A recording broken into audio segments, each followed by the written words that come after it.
Good morning વિદ્યાર્થી મિત્રો, કેમ છો? મજામાં? ધોરણ 10 વિજ્ઞાન અને ટેકનોલોજીની અંદર પ્રકરણ નંબર 5 તત્વોનું આવર્તીય વર્ગીકરણ, લેક્ચર નંબર 6.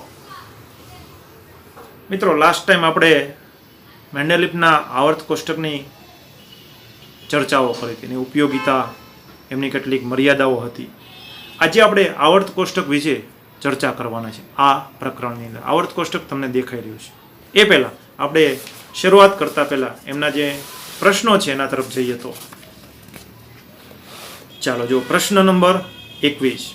મિત્રો, મોસ્ટ આઈએમપી પ્રશ્નો હતા. મેન્ડેલિફનો આવર્ત કોષ્ટક સમજાવો, મેન્ડેલિફના વર્ગીકરણની મર્યાદાઓ સમજાવો. 3 મર્યાદાઓ હતી.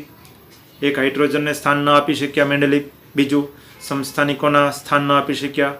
અને ત્રીજું, પરમાણુ ભારને ચડતા ક્રમમાં તત્વોને ક્રમ આધારિત હતું મેન્ડેલિફનું આવર્ત કોષ્ટક, પણ એને પણ ક્રમ આધારિત રાખ્યું નહીં. શા માટે? એ બધી આપણે ચર્ચાઓ કરી. 21મો પ્રશ્ન છે આપણી વચ્ચે. હાઇડ્રોજનની આલ્કલી ધાતુઓ. તો આલ્કલી ધાતુઓ એટલે કોણ? યસ, પહેલો સમૂહ. બીજું, હેલોજન પરિવાર સાથે. તો હેલોજન એટલે સમૂહ નંબર 17. યાદ રાખજો, નો યાદ રહે લખી લેવાનું. આલ્કલી ધાતુઓ સમૂહ નંબર 1 ને આલ્કલી ધાતુઓ કહે છે. સમૂહ નંબર 17 ને હેલોજન પરિવાર કહેવાય છે. હેલોજન સમૂહ, પરિવાર એટલે સમૂહ. સાથેની સમાનતાને જોતા તેને મેન્ડેલિફના આવર્ત કોષ્ટકમાં યોગ્ય સ્થાન પર મૂકો. હાઇડ્રોજનને કયા સમૂહને આવર્તમાં રાખવું જોઈએ? જો પ્રશ્ન છે હાઇડ્રોજન માટે અનિશ્ચિતતા છે. આજના સમયમાં હાલમાં પણ હું તમને કહી શકું, મેન્ડેલિફને આવર્ત કોષ્ટકમાં સ્થાન નથી પહેલા સમૂહમાં કે નથી 17મા સમૂહમાં. અત્યારમાં હાલમાં એને વચ્ચેના સમૂહમાં મૂક્યું છે. કારણ કે ક્યારેક એક ઇલેક્ટ્રોન એ ગુમાવી દે છે અને ક્યારેક એક ઇલેક્ટ્રોન મેળવી પણ દે છે. બરોબર છે? આપણે એની વાત કરીએ તો જો, હાઇડ્રોજન આલ્કલી ધાતુઓની માફક હેલોજન, ઓક્સિજન અને સલ્ફર સાથે એક સમાન સૂત્ર ધરાવતા સંયોજન બનાવે. આલ્કલી ધાતુઓની માફક કેવી રીતે? જુઓ તમે. આલ્કલી ધાતુ એટલે કોણ? તો કે સોડિયમ જોડે. તો હાઇડ્રોજન ક્લોરીન સાથે. મિત્રો, તમે ધ્યાન આપજો બરાબર. જુઓ તો અહીંયા તમે જુઓ, પહેલા તો એ જુઓ, સમૂહ 17 એને હેલોજન તત્વો કહેવાય. હેલોજન એની સંજ્ઞા છે X. બરોબર? એમાં કોણ કોણ? તો કે એની અંદર ફ્લોરિન, ક્લોરિન, બ્રોમિન, આયોડિન અને એસ્ટેસ્ટિન. તો તમને કોઈ પૂછે, સર હેલોજન સમૂહના તત્વો એટલે કોણ? તો કે સમૂહ 17ના તત્વો. યાદ રાખજો કાયમ માટે. એમના તત્વોના નામ ફ્લોરિન, ક્લોરિન, બ્રોમિન ને આયોડિન, એસ્ટેસ્ટિન. AT એટલે એસ્ટેસ્ટિન. બરોબર? આને હેલોજન સમૂહના તત્વો કહેવાય. હવે તમે વિચાર કરો, આ છે ક્લોરિન, હાઇડ્રોજન સાથે પ્રક્રિયા કરે તો શું બનાવે? HCl.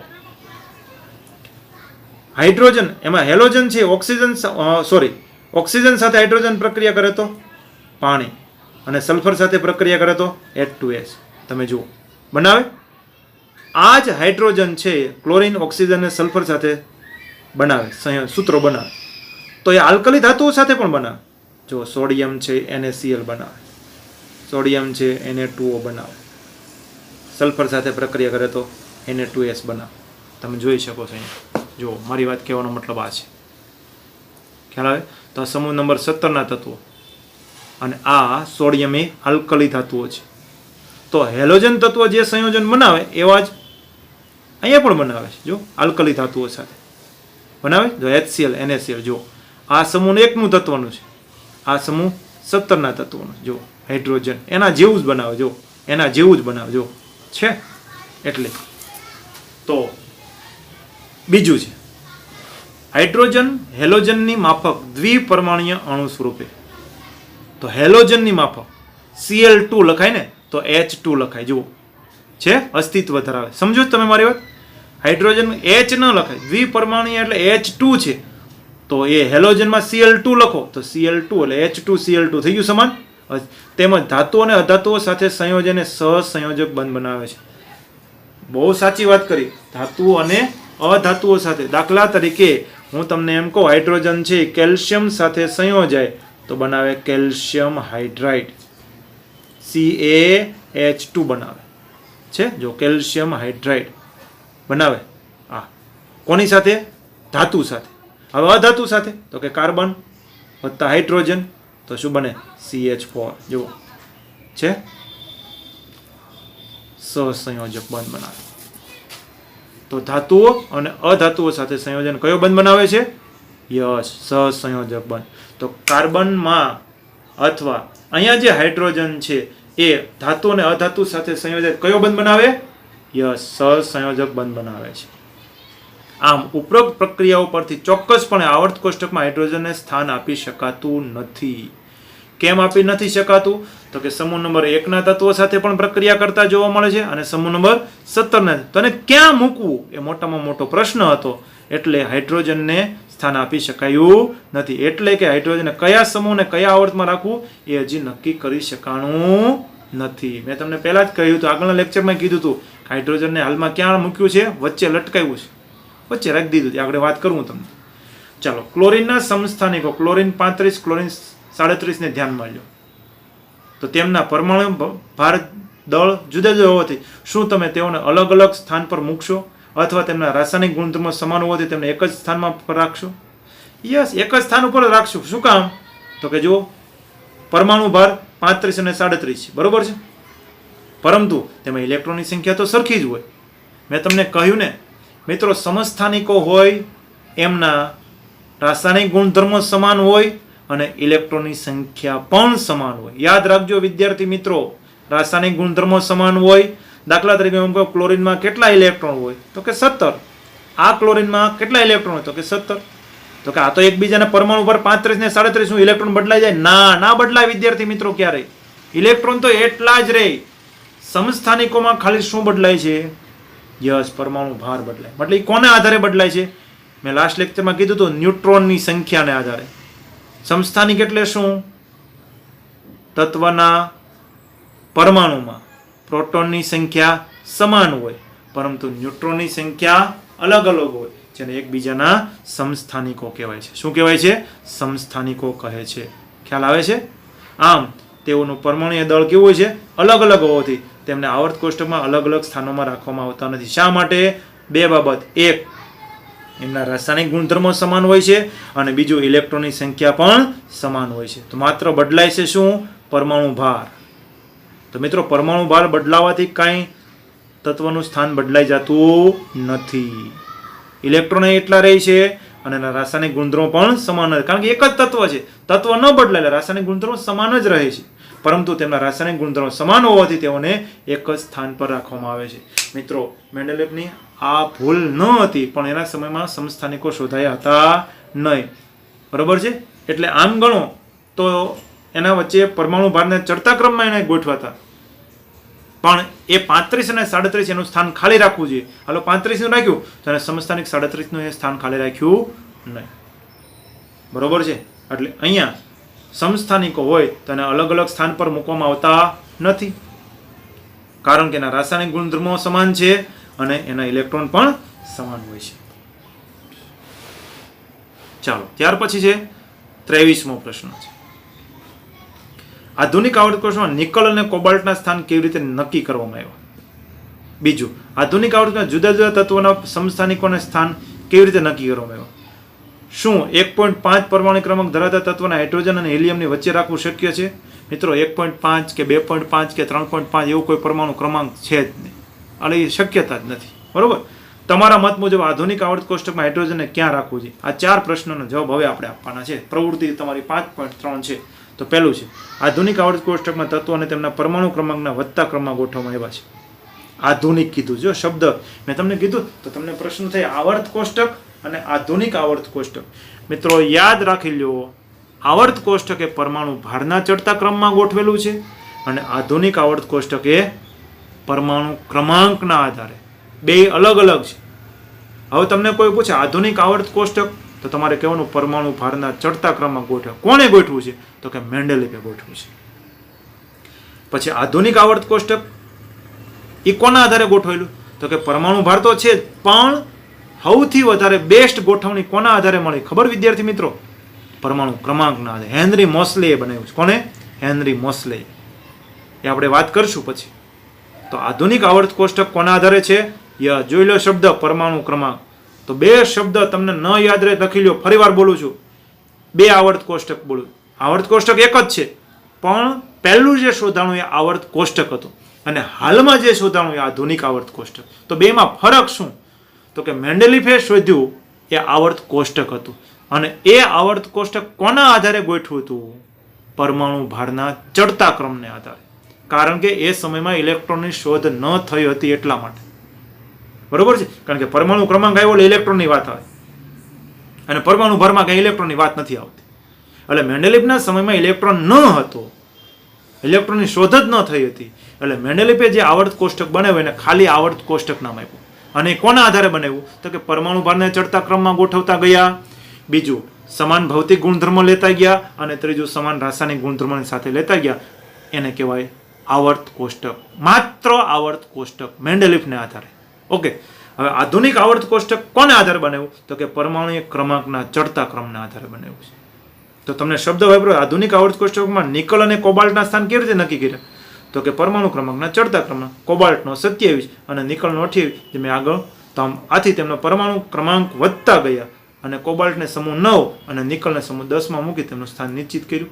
એ તો હવે ખબર પડી ગઈ તમને. કોબાલ્ટ 27 અને નિકલ 28, તો આ સમૂહ 9 માં આવે તો સમૂહ 10 માં આવે, એના પછીના સમૂહ બાજુમાં આવે, પાડોશી. બરોબર? તમે 230 નંબરમાં રહેતા હોય તો તમારો 229 પાડોશી કહેવાય અને 231 કહેવાય. તમે 230 નંબરમાં રહ્યો છો. બરોબર? સમૂહ નંબર 9 પછી સમૂહ નંબર 10, તો કોબાલ્ટ સમૂહ નંબર 9 માં, નિકલ સમૂહ નંબર 10 માં. કારણ કોબાલ્ટનો પરમાણુ ક્રમાંક 27 છે, તો એ સમૂહ નંબર 9 માં, નિકલ એ 28 માં, 10 માં, એને બાજુમાં. આ પહેલો જવાબ. બીજું, આધુનિક આવર્ત કોષ્ટકમાં જુદા જુદા તત્વોના સમસ્થાનિકોના સ્થાન કેવી રીતે નક્કી કરવામાં આવે? તો મિત્રો, આવર્ત કોષ્ટકમાં સમસ્થાનિકોની સ્થિતિઓ અલગથી નિશ્ચિત કરવામાં આવે છે. કેમ? પરંતુ એક જ તત્વના સમસ્થાનિકો એક જ સ્થાન પર ગોઠવવા સંભવિત, કારણ કે એ તત્વોના સમાન પરમાણુ ક્રમાંક સમાન હતા. દાખલા તરીકે તમને વાત કરું, ક્લોરીનનો પરમાણુ ક્રમાંક કેટલો? 17. તો એને કંઈ અલગ સ્થાન આપવાની જરૂર છે નહીં, એને અલગથી નિશ્ચિત કરવામાં આવ્યા છે. ખાલી સમસ્થાનિકોને અલગથી નિશ્ચિત કરવા, મતલબ ક્લોરીનનો પરમાણુ ભાર 35 અને ક્લોરીનનો બીજો પરમાણુ ભાર 37, તો એ બેના પરમાણુ ભાર અલગ છે, પણ મિત્રો એમાં ઇલેક્ટ્રોન તો સમાન જ છે, એટલે પરમાણુ ક્રમાંક તો એને જ રહે ને. હું અહીંયા તમને એમ કહું, આ ક્લોરીન 35 ને આ ક્લોરીન 37, તો બેમાં ઇલેક્ટ્રોન તો 17 જ છે, તો ઇલેક્ટ્રોન તો સમાન જ છે. ઇલેક્ટ્રોન સમાન હોય તો પરમાણુ ક્રમાંક પણ સમાન જ હોય, તો એને કાંઈ અલગ મૂકવાની જરૂર છે નહીં, એટલે એને નિશ્ચિત કરી દીધા પરમાણુ ભાર. બરોબર છે? સી વિભાગ. શું 1.5 પરમાણુ? મિત્રો 1.5 પરમાણુ ક્રમાંક છે જ નહીં. જો આપણે જાણીએ છીએ કોઈ પણ તત્વની અણુ સંખ્યા હંમેશા ચોક્કસ અને સંપૂર્ણ હોય છે. સંપૂર્ણ હોય મતલબ 1, 2, 3, 4, 5. ક્યારેય એવી હોતી નથી કે 1.5 હોય, 2.5 કે 3.5. આથી આધુનિક આવર્ત કોષ્ટક તત્વોને તેના પરમાણુ ક્રમાંક વધતા ક્રમાંકમાં ગોઠવવામાં આવે છે. અહીં આપેલ તત્વ 1.5 છે, જે અપૂર્ણ સંખ્યા છે. આપણે તો પૂર્ણાંક સંખ્યાની જ વાત કરવાની. એટલે આથી 1.5 એવો અપૂર્ણ સંખ્યા હોય એની વાત જ નથી. અને હાઇડ્રોજન હિલિયમ વચ્ચે રાખવું એ અશક્ય છે, કારણ કે હાઇડ્રોજનનો પરમાણુ ક્રમાંક 1 અને હિલિયમનો 2, તેની વચ્ચે 1.5 રાખવું અશક્ય છે. એટલા માટે આવું કોઈ સંખ્યા હોતું નથી. અને ડી, તમારા મત મુજબ આધુનિક આવર્ત કોષ્ટકમાં હાઇડ્રોજનને ક્યાં રાખવું જોઈએ? એની વાત પાછળ જો, આધુનિક આવર્ત કોષ્ટકમાં હાઇડ્રોજનને ક્યાં રાખવું જોઈએ તમે જોઈ શકો છો. તો આવર્ત હાઇડ્રોજન પરમાણુ પ્રથમ સમૂહના તત્વોની જેમ 1 ઇલેક્ટ્રોન ગુમાવે અથવા 17મા સમૂહની જેમ 1 ઇલેક્ટ્રોન મેળવે. પરંતુ પરમાણુ ક્રમાંકના આધારે હાઇડ્રોજનને પ્રથમ સમૂહની સાથે રાખવામાં આવેલ છે. જો મિત્રો, શું કામ આવું કર્યું? હવે આવો પ્રશ્ન શું કામ પૂછ્યો? તમે જો, હવે તમે વિચારો, હું તમને એક ઉદાહરણ આપીને બતાવું. બરોબર છે? ચાલો, હાઇડ્રોજન છે એ ક્લોરીન સાથે પ્રક્રિયા કરે, મીઠા સાથે પ્રક્રિયા કરે, NaCl બનાવે. તો આની જો બાહ્યતમ કક્ષામાં 7 છે, 1 ઇલેક્ટ્રોન મેળવી જો છે, HCl NaCl બનાવે. તો આવા સમયે 1 ઇલેક્ટ્રોન શું કરે? ગુમાવી દે. તો અહીંયા મૂકી દીધું પહેલા સમૂહમાં. તો ક્યારેક હેલોજન તત્વો સાથે પણ પ્રક્રિયા કરે. અહીંયા Cl છે એટલે 17માં આ શું કરે? 1 ઇલેક્ટ્રોન ક્યારેક મેળવી લે. એ મેળવી લે તો શું કરે? તો ઓક્સિજન પાસે 2 ઇલેક્ટ્રોન મેળવે, H2O બનાવે. જો છે, 2 ઇલેક્ટ્રોનનું દાન કરી દે હાઇડ્રોજન. તો આવા સમયે એ કેટલીક વખત 1 ઇલેક્ટ્રોન ગુમાવે છે, તો પહેલા સમૂહમાં, અને મેળવે તો 17મા સમૂહમાં. એટલે અહીં તમને કહ્યું, આગળ મેં પ્રશ્નનો જવાબ કીધો ને. પણ હાલમાં વૈજ્ઞાનિકોએ તમારા 10મા ધોરણની અંદર આવર્ત કોષ્ટકને ક્યાં મૂક્યું છે? પરમાણુ ક્રમાંક. કારણ કે આધુનિક આવર્ત, જો તમને શબ્દ વાંચજો, આધુનિક આવર્ત કોષ્ટક એ કોના આધારે બન્યું છે? યસ, પરમાણુ ક્રમાંકના ચડતા ક્રમને આધારે બન્યું છે. તો પરમાણુ ક્રમાંક હાઇડ્રોજનનો પહેલો છે, તો એ કયા સમૂહમાં આવે? પહેલા સમૂહમાં જ આવે. ખ્યાલ આવે છે વિદ્યાર્થી મિત્રો? ઓકે, ગુડ, બરોબર છે. એટલે એને પહેલા ક્રમમાં. હવે આવર્ત કોષ્ટકની અંદર તમે જુઓ, તમે કીધું ચાલો એક એક માર્કના પ્રશ્ન પૂછાય. આવર્ત કોષ્ટકને કેટલા વિભાગમાં વહેંચવામાં આવ્યું છે? તો કે 4. કયા કયા? તો કે એસ વિભાગ, આ પી વિભાગ, આ ડી વિભાગ અને આ એફ વિભાગ. બરોબર છે. એસ વિભાગમાં પહેલો સમૂહ અને બીજો સમૂહ છે. 3 થી 12 એ ડી વિભાગમાં છે. 13 થી 18 એ પી વિભાગ છે. અને 3 થી 12 ની અંદર ત્રીજા સમૂહમાં અહીંયા નીચે રહેલા એ એફ વિભાગના તત્વો છે. બરોબર છે. એફ વિભાગના તત્વો છે. તમારે ચોપડીની અંદર તમે જોશો તો તમને ખ્યાલ આવશે. ઓકે, આ આવર્ત કોષ્ટકમાં કેવા કેવા તત્વો છે? તો કે 4 પ્રકારના તત્વો છે. ધાતુઓ છે, અર્ધધાતુઓ છે, અધાતુઓ છે અને નિષ્ક્રિય વાયુઓ છે. બરોબર છે. બરોબર. આ વાંકી ચૂકી ધાતુઓ અને અધાતુઓથી અલગ તો આ ઝિગઝેગ રેખા કહેવાય. કઈ કહેવાય? ઝિગઝેગ. તમને દર્શાવી હતી મેં. આ જો વાંકી ચૂકી. યસ, આવો છે ઝિગઝેગ. વાંકી ચૂકી જો છે. તો આ જે હું મારી પેન ચાલે છે, બરોબર છે, એમની આ બાજુના ડાબી બાજુના રહેલા બધા તત્વો એ ધાતુ તત્વો છે. તો મને કોઈ પૂછે, તમે જુઓ, જર્મેનિયમ અને ગેલિયમ. તો ગેલિયમ એ ધાતુ છે. જર્મેનિયમ અને આર્સેનિક બંને અર્ધ ધાતુ છે. અને જ્યારે સિલેનિયમ એ અધાતુ છે. જો 3 ભાગ પડી ગયા. તો મોસ્ટ આઈએમપી પ્રશ્ન, આવર્ત કોષ્ટકમાં ડાબી બાજુ ધાતુ તત્વો હોય, વચ્ચેના ભાગમાં અર્ધ ધાતુ હોય અને જમણી બાજુ અધાતુ હોય. યાદ રાખજો બરાબર. અધાતુઓ કઈ બાજુ આવર્ત કોષ્ટકમાં? જમણી બાજુ, તમારા હાથની જમણી બાજુ. ધાતુઓ કઈ બાજુ? તો કે ડાબી બાજુ. આ બાજુ આ ઝિગઝેગ રેખાની ડાબી બાજુ ધાતુઓ છે. યાદ રાખજો કાયમને માટે. અને ઝિગઝેગ રેખાની ઉપરની બાજુ જે વ્હાઇટ કલર તમને દેખાય છે એ અધાતુ છે, એ જમણી બાજુ હોય. અને વચ્ચે હોય એ કોણ છે? અર્ધ ધાતુ હોય છે. અને નિષ્ક્રિય વાયુ ક્યાં હોય? 18મા સમૂહમાં. 17મા સમૂહને કયો સમૂહ કહેવાય? હેલોજન સમૂહ. હેલોજન સમૂહ એની સંજ્ઞા છે એક્સ. મેં હમણાં વાત કરી હતી. ફ્લોરિન, ક્લોરિન, બ્રોમિન, આયોડિન, એસ્ટેટિન કહેવાય. જોયું છે? હા. તો આ તમારા સમૂહ નંબર 17ના તત્વો છે. 18. ચાલો, આવર્ત કોષ્ટકમાં કેટલા સમૂહ છે? 18 સમૂહ. પણ કયું આવર્ત કોષ્ટક? આધુનિક આવર્ત કોષ્ટક. બરોબર. તમને અહીંયા પ્રશ્ન દેખાય છે, આધુનિક આવર્ત કોષ્ટકનો નિયમ આપી મુખ્ય મુદ્દાઓ જણાવો. તો એનો નિયમ છે આધુનિક આવર્ત કોષ્ટક, તત્વના ગુણધર્મો તેમના પરમાણ્વીય ક્રમાંકને આધારે આવર્તનીય વિધેય છે. બરોબર છે. તત્વના મિત્રો 2 નિયમ ખાસ યાદ રાખીશું. હવે તમને એક જ શબ્દમાં ખાલી ફરક છે. ચાલો, આ કયું આવર્ત કોષ્ટક? જો આધુનિક આવર્ત કોષ્ટકનો નિયમ છે. હવે તમને એમ પૂછે આવર્ત કોષ્ટકનો નિયમ આપો, તો એક જ શબ્દનો ફરક કરવાનો. તો પહેલા આવર્ત કોષ્ટક કોણે આપ્યું? મેન્ડેલિફે. આધુનિક આવર્ત કોષ્ટક એને જ આપ્યું છે, પણ એને ખરેખર રચયિતા એ હેનરી મોસ્લે છે. એને પરમાણુ ક્રમાંકને આધારે ગોઠવ્યું. બરોબર છે. હવે જુઓ, આવર્ત કોષ્ટકનો નિયમ શું? મેન્ડેલિફનો આવર્ત કોષ્ટકનો નિયમ લખો એમ પૂછે એક માર્કમાં, તો લખવાનું તત્વોના ગુણધર્મો તેમના પરમાણ્વીય દળના આવર્તનીય વિધેય છે. કારણ કે મેન્ડેલિફે આવર્ત કોષ્ટક કોના આધારે ગોઠવ્યું હતું? યસ, પરમાણ્વીય દળના ચડતા ક્રમમાં ગોઠવ્યું હતું. એ આવર્ત કોષ્ટક ખાલી હતું. હવે શબ્દ વાંચો, આધુનિક આવર્ત કોષ્ટક. તો વિદ્યાર્થી મિત્રો આંખો ખોલીને પ્રશ્ન જોવાનો. આવર્ત કોષ્ટક કીધો છે, એનો આવર્ત નિયમ કીધો છે. કયો? આધુનિક કહ્યો છે કે ખાલી આવર્ત કીધો છે? જો આધુનિક પૂછે તો આ રહ્યો તમારે. તો હવે તમને પૂછે એક માર્કમાં આધુનિક આવર્ત કોષ્ટકનો આવર્ત નિયમ લખો, 1 માર્ક્સ. તો તમારે લખવાનું તત્વોના ગુણધર્મો તેમના પરમાણ્વીય ક્રમાંકના ચડતા ક્રમમાં આવર્તનીય વિધેય છે. સમજાય છે? મેન્ડેલિફના સમયમાં 63 તત્વો જાણીતા હતા અને આધુનિક આવર્તમાં જો 118 તત્વો જાણીતા. આ 118 જો અહીંયા છે. સમજાય છે? મેન્ડેલિફના સમયમાં કેટલા હતા? 63 તત્વો. એને ખાલી આવર્ત કોષ્ટક કહેવાય. અને આધુનિક આવર્ત કોષ્ટકમાં કેટલા શોધાઈ ગયા? 118 તત્વો. એને આધુનિક એટલે હાલનું, અત્યારનું.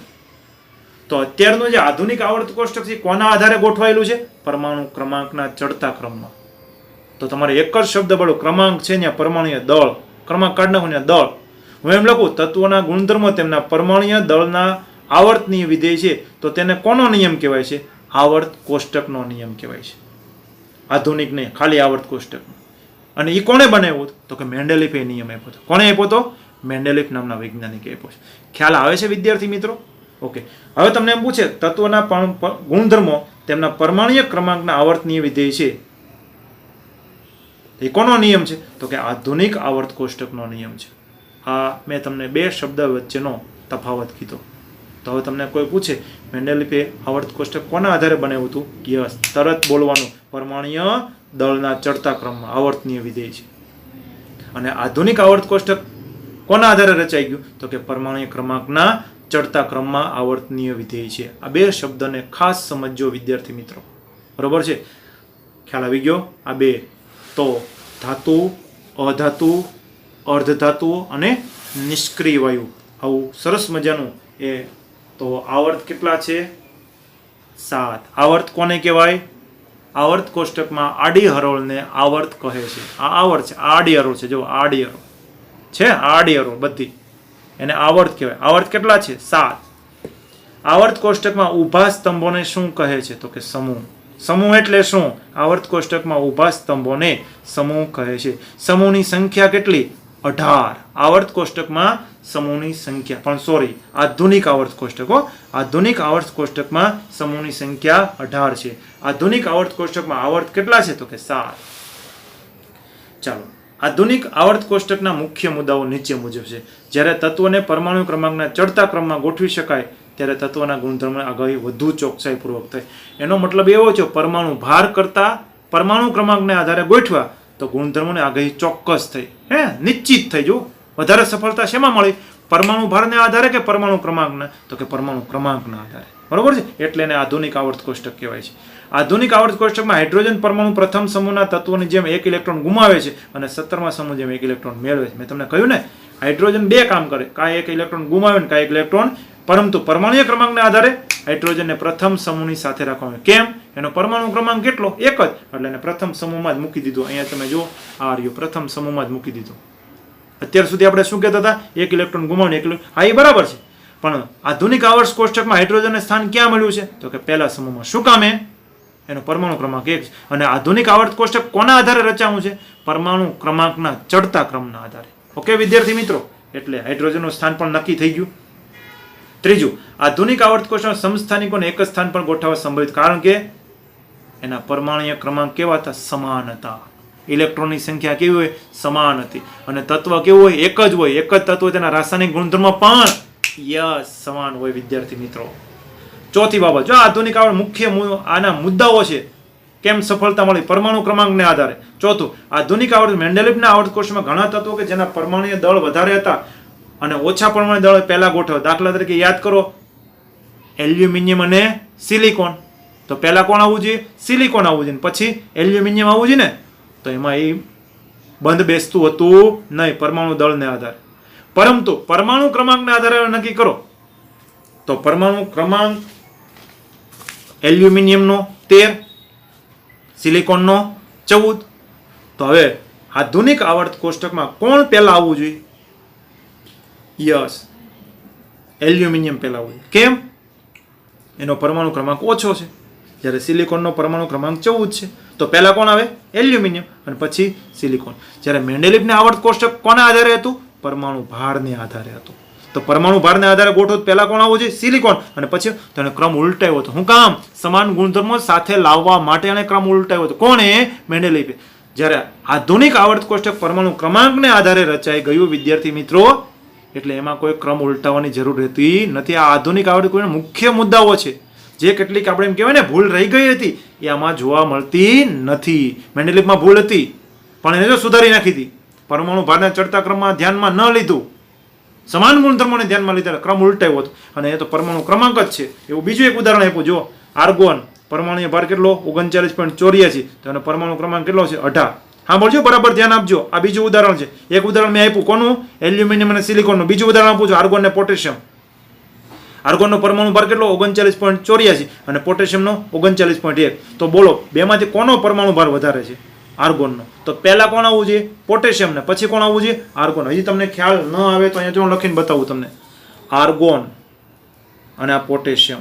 પોટેશિયમ મતલબ 19, આર્ગોન મતલબ 18. બરોબર છે.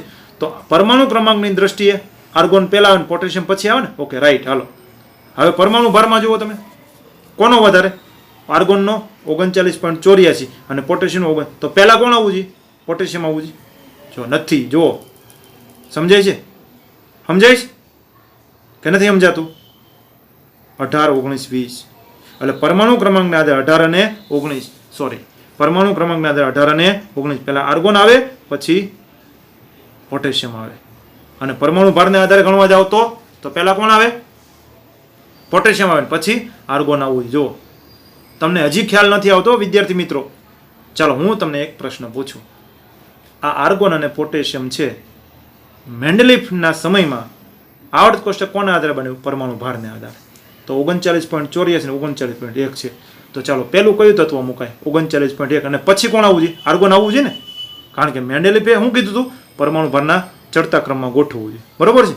અને પછી ઇલેક્ટ્રોનની શોધ થઈ અને પરમાણુ ક્રમાંકના આધારે ઇલેક્ટ્રોનની રચના પ્રમાણે ગોઠવું. તો પહેલા કોણ આવ્યું? પરમાણુ ક્રમાંક 18 વાળું કોણ? આર્ગોન અને પોટેશિયમ 19. હવે તમે વિચારો, મેન્ડેલિફને આધારે ગોઠવો તો પહેલા કોણ આવે? પોટેશિયમ. પછી આર્ગોન આવવું જોઈએ ને. તને જો ક્રમ ઉલટાવ્યો તો કોણે? મેન્ડેલિફે. પણ આધુનિક આવર્ત કોષ્ટકમાં પરમાણુ ક્રમાંકના ચડતા ક્રમમાં મૂક્યું, તેના કરતાં જો આગળ રાખવો યોગ્ય છે. તો પરમાણુ ક્રમાંકને આધારે ગોઠવું તો એ રાઈટ છે.